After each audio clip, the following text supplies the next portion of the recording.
जर तुमची लाईफ जुन्या वर्षात बदलली नाही ना, तर ह्या नवीन वर्षात सुद्धा बदलणार नाही. आणि हे फक्त यामुळे की तुम्ही कम्फर्ट चूज केलं. हा व्हिडिओ त्या लोकांसाठी आहे जे स्वतःशी खोटं बोलून बोलून थकलेले आहे. आता लहानपणापासूनच आपण हे ऐकायला ट्रेंड झालेलो आहोत की टीचर आपल्याला गाईड करेल, काही डिसिजन घ्यायचं तर पेरेंट्स डिसाईड करतील, अन्न पाणी गव्हर्नमेंट प्रोव्हाइड करेल, राशन गव्हर्नमेंट प्रोव्हाइड करेल आणि केअर करण्यासाठी तर कंपनी आहेच, ती केअर करेल. मी तर कंपनीत जातो, कंपनी केअर करेल. या सर्व गोष्टीमुळे आपला माइंडसेट डिपेंडन्सी माइंडसेटमध्ये कन्व्हर्ट होत जातो. आपण प्रत्येकावरती डिपेंड होत जातो. इंडिपेंडंट राहत नाही आपण, की गव्हर्नमेंट मदत करेल, पेरेंट्स करतील, टीचर्स करतील आणि स्वतः कधी करणार? दुसऱ्यांवरती केव्हापर्यंत अवलंबून राहायचं? का स्वतःची लेवल कमी करायची? का हे सर्व आपण स्वतः करू शकत नाही? करू शकतो, परंतु तेच डिपेंडन्सी माइंडसेट. कोणीही तुमच्या फ्युचरबद्दल विचार करून उठत नाही. कोणाला तुमची गरज नाही. गव्हर्नमेंटला वोटची गरज आहे, कंपनीला लेबरची गरज आहे, टीचरला रिझल्टची गरज आहे. त्यामुळे तुमच्याकडे लक्ष दिलं जातं. स्पेसिफिक तुमच्यासाठी कोणी काही करत नाही. लोक स्वतःची लाईफ बनवण्यामध्ये व्यस्त असतात, स्वतः सर्व्हाइव्ह करण्यामध्ये व्यस्त असतात. का तुम्हाला वाटतंय की तुम्ही पुढील 6 मंथ्स डिसअपियर झालात, कोणाला फरक पडेल? कोणालाही फरक नाही पडणार. तुमचे पेरेंट्स सोडून तुम्हाला कोणालाही तुमची गरज नाही.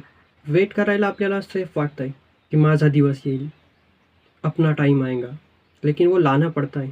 ऐसे ही नहीं आता. Because waiting feels safe, but waiting is choosing in action. तुम्ही काही कार्य नाही करत, काम नाही करत, वेट करत बसता. वेटिंग आपल्याला सेफ वाटतंय, परंतु वेटिंग म्हणजे चूजिंग इन ॲक्शन.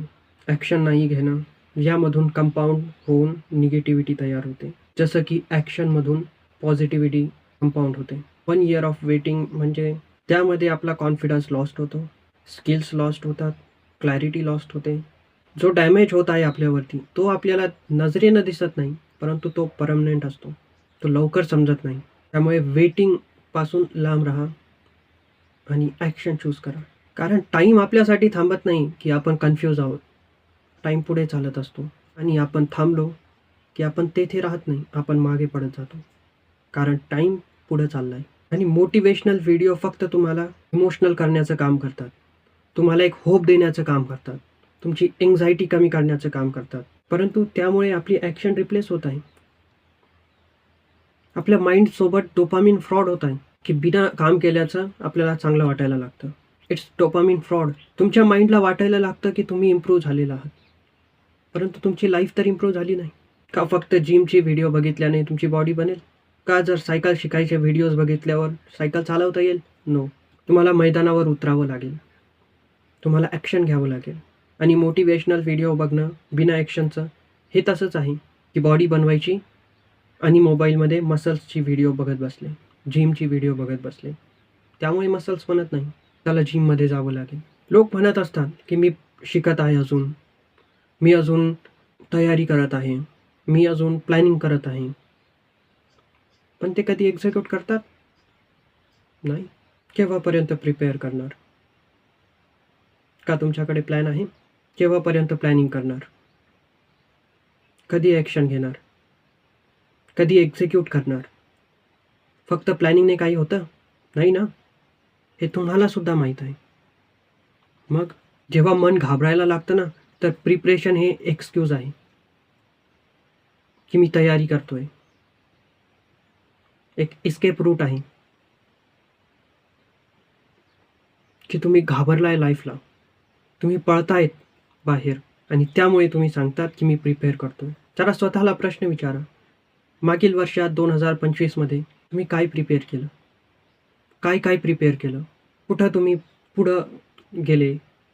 ॲक्शन घेऊन एक लेवलपर्यंत पोहोचले? कोणकोणत्या गोष्टी आहेत त्या? जरा विचारा स्वतःला प्रश्न. आणि ज्या गोष्टी तुम्ही अचीव्ह केल्या, त्याला एका वर्षाची गरज होती? का त्या एका महिन्यात पण पूर्ण होत होत्या? आणि जर तुम्ही पूर्ण मेहनत केली नाही, जर तुम्ही आज जागा झाला नाही, तर 2026 पण असंच निघून जाईल. वर्ष जायला काही वेळ लागत नाही. जेव्हा ह्या स्टेजमध्ये असतो आपण, वर्षानुवर्ष भराभर निघून जातात. आताच कोरोना पिरियड होता. आज 5-6 वर्ष होत आले. काही समजलं? किती इम्प्रूव्ह झालो आपण या वर्षामध्ये? का आपण पुढे गेलो का मागं पडलो. आज जर आपण डिसिजन नाही घेतला की आपण बदलू आणि आपल्याला वाचवायला कोणी येणार नाही, सगळी रिस्पॉन्सिबिलिटी स्वतः घेतली, तर आपण वाचू शकतो. आपण पण पुढे जाऊ शकतो. मला असा विश्वास आहे की जाऊ शकतो. आणि हा विश्वास फक्त मलाच नाही, हा तुम्हाला देखील आहे. आपला पोटेन्शियल वेस्ट होऊ द्यायचं नाही.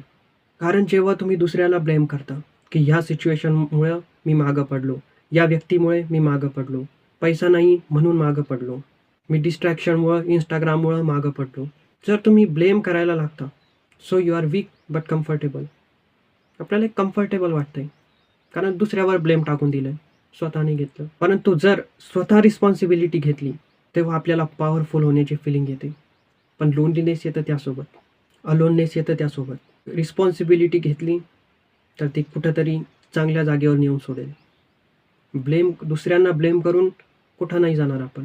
फक्त स्वतःला कम्फर्टेबल वाटेल. काही फायदा नाही स्वतःला कम्फर्टेबल वाटून. आपला उद्देश स्वतःला कम्फर्टेबल वाटणं नाही आहे. उद्देश आहे पुढं जाणं. अलोन वाटलं चालेल, परंतु पुढं जाणं उद्देश आहे. जर आपण व्हिक्टीम बनत राहिलो तर आपल्याला सिम्पॅथी भेटेल, परंतु रिझल्ट नाही भेटणार. रिझल्ट रिस्पॉन्सिबिलिटी घेतल्यावरती मिळेल. आणि ही एक गोष्ट सत्य आहे, जेव्हा आपण ग्रोथकडे जातो तेव्हा लोनलीनेस वाटायला लागतं. या गोष्टीवर मी नेहमी बोलत असतो, कारण हे हँडल करणं खूप महत्त्वाचं आहे. ग्रोथच्या वेळेस मित्र कमी व्हायला लागतात आणि एक वेळ येते कोणी मित्र राहत नाही. लेस व्हॅलिडेशन मिळायला लागते. मिक्स होत नाही आपण सगळ्यांसोबत. Because we achieved higher level of mindset. त्यामुळे आपण त्यांच्यासोबत मिक्स होत नाही. बट हे लोनलीनेस फील करावतं आपल्याला. कोणी आपल्यासाठी टाळ्या वाजवत नाही, मग मौज मजा राहत नाही आपल्या जीवनामध्ये जास्त. आणि ग्रोथसोबत हे येत असतं. आपण चूज केलं आहे आपल्यासाठी. लोनलीनेस येईल, रिझल्ट भेटेल, ग्रोथ होणारच. बिकॉज आपण कोणाला ब्लेम नाही करत आता. आपण स्वतः रिस्पॉन्सिबिलिटी घेतली आणि स्वतः रिस्पॉन्सिबिलिटी घेतली तर लोनलीनेस फील करावाच लागणार. ग्रोथसाठी हे इम्पॉर्टंट आहे. मला तर वाटतंय जास्त लोक सोसायटीमध्ये त्यांना सक्सेस व्हायची भीती वाटते. हे जरा ऑड वाटेल सेंटेन्स, बट हेच राईट आहे. सक्सेसची भीती. They don't want to win. कारण विनिंगसोबत येतं discipline, rejections, boredom, saying no frequently. कारण कोणालाही डिसिप्लिनमध्ये राहायला आवडत नाही, परंतु ग्रोथसाठी तेच पाहिजे. कोणाला सकाळी उठा वाटत नाही, कोणालाही रनिंगला जावं वाटत नाही, वॉकिंगला जावं वाटत नाही, कोणालाही रिजेक्शन आवडत नाही. कारण जेव्हा आपण ग्रोथ चूज करतो रिजेक्शन भेटायला लागतात, सगळे सोडून जायला लागतात. तसेच ग्रोथ होत असते आपली, आपल्याला बोर्डम वाटायला लागतं आणि याच फेजमध्ये जास्त लोक क्विट करतात. मागील वर्षामध्ये मी पण याच फेजमध्ये क्विट केलेलं होतं खूप साऱ्या गोष्टी. कारण मला पूर्ण माहीतच नव्हतं कसं माइंड वर्क करतं आहे. पण जेव्हा माहीत झालं तेव्हा नवीन सुरुवात केली एक, आणि आता क्विट करण्याचा ऑप्शनच नाही. कोणत्याच कामामध्ये क्विट करण्याचा ऑप्शन नाही. Because boredom is part of success, part of growth. सतत आपल्याला नो म्हणावं लागतं लोकांना. कारण आपल्यासाठी आपलं काम जास्त इम्पॉर्टंट आहे. लोकांना चांगलं दाखवणं हे इम्पॉर्टंट नाही आपल्यासाठी. आपल्यासाठी ग्रोथ इम्पॉर्टंट आहे. आणि यामुळेच जास्त लोकांना जिंकण्याची भीती वाटते. कारण लोक चूज करतात कम्फर्ट विथ रिस्पेक्ट. आपण स्वतः कम्फर्टमध्ये राहू आणि आपल्याला सोसायटीची रिस्पेक्ट भेटेल. It's specially acceptable in Indian societies, specially in Maharashtra, की कम्फर्टमध्ये राहू आणि रिस्पेक्ट भेटेल. कारण सक्सेससाठी, ग्रोथसाठी अनकम्फर्टेबल व्हावं लागेल, बोर्डम फेस करावं लागेल, डिसिप्लिनमध्ये राहावं लागेल, सतत नो म्हणावं लागेल, नाही म्हणावं लागेल. त्यामुळे लोक कम्फर्ट चूज करतात. कारण त्यांना डायरेक्ट रिझल्ट पाहिजे, लाईफस्टाईल नाही. त्यांना त्या फेजमधून होऊन जायचंच नाही, त्यांना डायरेक्ट सक्सेस पाहिजे. And it's not possible. त्यामुळे ते नेहमी मागत राहतात. वर्षानुवर्ष तेच चालत राहील. पण ग्रोथसाठी जे गोष्टी पाहिजे आहे, डिसिप्लिन वगैरे, जे मी 4 गोष्टी बोललो, त्या असल्याशिवाय पुढं जाऊ शकत नाही. आणि व्यक्ती स्वतःला कम्फर्टेबल फील करण्यासाठी यूट्यूब आहे, इंस्टाग्राम आहे. We can spend lot of time here because consumption is easy. फक्त रील्स स्क्रोल करणं इझी आहे, एंडलेस स्क्रोल करणं इझी आहे. And it's socially acceptable also. Society accept करते, काही म्हणत नाही. परंतु जेव्हा आपण क्रिएट करायला लागतो, काही क्रिएशन करायला लागतो, it's painful, it's lonely, uncertain. कारण तेव्हा आपल्यासोबत कोणी राहत नाही. तेव्हा आपण आपलं डोकं फक्त. काय रिझल्ट येईल, पॉझिटिव्ह येईल, निगेटिव्ह येईल, काही सांगता येत नाही. अनसर्टॅनिटी अँड इट्स पेनफुल. कारण वर्ल्ड तर क्रिएटर्सला अवॉर्ड करतंय ना. हे क्रिएट करणाऱ्यांना अवॉर्ड करतंय, फक्त कन्झप्शन करणाऱ्याला नाही. परंतु हे जग लोकांना कन्झप्शन करायला ट्रेन करतंय. तुम्ही कन्झप्शन करा, तुम्ही बघत राहा, एंडलेस स्क्रोलिंग. पण तो रिवॉर्ड कोणाला भेटणार? क्रिएटर्सना. तुम्हीच विचार करा की लास्ट 7 डेजमध्ये तुम्ही किती कन्झ्युम केलं आणि किती क्रिएट केलं आहे. विचारा स्वतःला प्रश्न. Uncomfortable is part of success. So जे रिअल आहे ते स्वतःला सांगा. शुगर कोटिंग करण्याची काही गरज नाही. जे रिअल आहे ते रिअल आहे.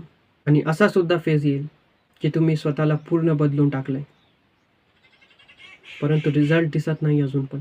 जुनी लाईफ तर गेली, जे तुम्ही जुने होतात, पण नवीन लाईफ जी तुम्ही क्रिएट करण्याचा प्रयत्न करताय ती अजून आलेली नाही, ती बिल्ड झालेली नाही अजून.